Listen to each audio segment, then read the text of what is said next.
Dans la citadelle de Calvi, au pied des remparts, ces professionnels du tourisme vont tester une aventure inédite. Donc vous allez communiquer, vous allez parler directement avec un avatar de Christophe Colomb. Sur les traces et avec Christophe Colomb, créé par une intelligence artificielle basée en Corse. Quand il te parle en français, n'hésite pas à lui dire « je suis anglaise, parle-moi tout le temps en anglais Okay. ». La principale indication, c'est amusez-vous avec. Ne cherchez pas à suivre des règles. Dites-lui ce que vous voulez, jouer avec pour tester un petit peu les limites en fait. Et chacun va vivre l'aventure immersive à sa manière. Il faut vraiment avoir des écouteurs, je pense que c'est plus agréable et puis c'est plus en immersion. La voix est très sympathique, en tout cas. Je m'appelle Christophe Colomb. Certains me considèrent comme un génie. On Objectif, raconte que je suis né une chasse au trésor pour une plongée dans l'histoire du célèbre explorateur qui, d'après la légende, serait né ici à Calvi. Tout le long du parcours, des indices sont disséminés. Le public va interagir avec l'IA pour les trouver. Aide-moi à retrouver les traces de ma vie.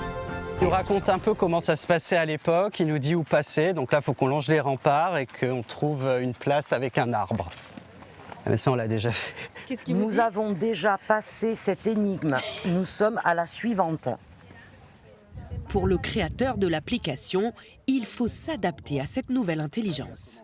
Par exemple, plein de gens nous disent bah là, j'essaie de lui faire dire quelque chose, ou du moins, je suis un peu bloqué, et il ne veut pas avancer. Et dans ce cas-là, on dit, dis-lui que tu es bloqué.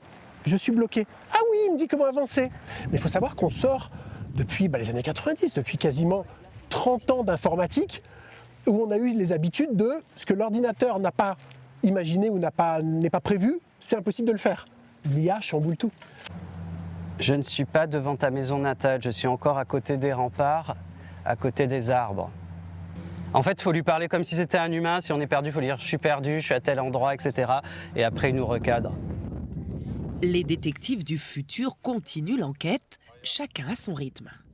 Même les guides sont un peu perdus. Là, par exemple, il faut que je trouve quelque chose qui symbolise une épée, un blason, un signe chevaleresque. Donc je tourne en rond sur la place d'armes et je dois dire que voilà, j'ai pas encore trouvé. Mais c'est intéressant parce que ça permet d'avoir un autre regard sur un lieu pour lequel je travaille, quoi. La chasse au trésor se termine.